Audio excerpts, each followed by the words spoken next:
गौतम बुद्ध बौद्ध धर्म के संस्थापक थे। उनका जन्म लुम्बिनी में 563 ईसी पूर्व शाक्य कुल के राजा शुद्धोधन के घर हुआ था। उनकी माता का नाम माया था। बुद्ध के बचपन का नाम सिद्धार्थ था। सिद्धार्थ ने शादी के बाद अपने नवजात शिशु राहुल और पत्नी यशोधरा का त्याग कर दिया था। संसार को दुखों से मुक्ति दिलाने के लिए वह दिव्य ज्ञान की खोज में जंगल चले गए। वर्षा की कठोर तपस्या के बाद बौद्ध गया बिहार में बोधि वृक्ष के नीचे उन्हें ज्ञान की प्राप्ति हुई और वह सिद्धार्थ गौतम से बुद्ध बन गए। यहाँ जानिए बुद्ध के 10 ऐसे प्रचलित विचार जिनसे सुखी और सफल जीवन के सूत्र छिपे हुए हैं। पहला ज्ञान, जिस तरीके से तूफान एक मजबूत पत्थर को हिला नहीं पाता, ठीक उसी तरीके से समझदार व्यक्ति अपनी तारीफ या आलोचना से प्रभावित नहीं होता। दूसरा ज्ञान, ईर्ष्या और नफरत की आग में जलते हुए इस संसार में खुशी और हंसी स्थायी नहीं हो सकती। अगर आप अंधेरे में डूबे हैं तो आप रोशनी की तलाश क्यों नहीं करते।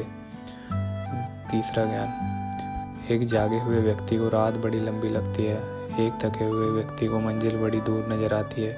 इसी तरह सच्चे धर्म से बहकर लोगों के लिए जीवन मृत्यु का सिलसिला भी उतना ही लंबा होता है। चौथा ज्ञान, भूतकाल में मत उलझो, भविष्य के सपनों मत देखो, वर्तमान पर ध्यान दो, यही खुशी का रास्ता है। पांचवा ज्ञान, बुराई अवश्य रहनी चाहिए, तभी तो अच्छाई उसके ऊपर अपनी पवित्रता साबित कर सकती है। छठा ज्ञान, एक मूर्ख किसी समझदार व्यक्ति के साथ रहकर भी अपने पूरे जीवन में सच को उसी तरह से नहीं देख पाता जिस तरीके से चम्मच सूप के स्वाद का आनंद नहीं ले पाता। सातवां ज्ञान, मौत एक विचलित मन वाले व्यक्ति को उसी तरीके से बहा कर ले जाती है जिस तरह से बाढ़ एक गांव के नींद में डूबे हुए लोगों को बहा ले जाती है। आठवां ज्ञान, आप अपने गुस्से के लिए दंडित नहीं होते हैं, आप अपने गुस्से के द्वारा ही दंडित होते हैं। नौवां ज्ञान, हमारा मन ही सब कुछ है, तुम जैसा सोचते हो वैसा ही बन जाते हो। 10वां और आखिरी ज्ञान, संदेह और शक की आदत से बड़ा दुश्मन और कोई नहीं है।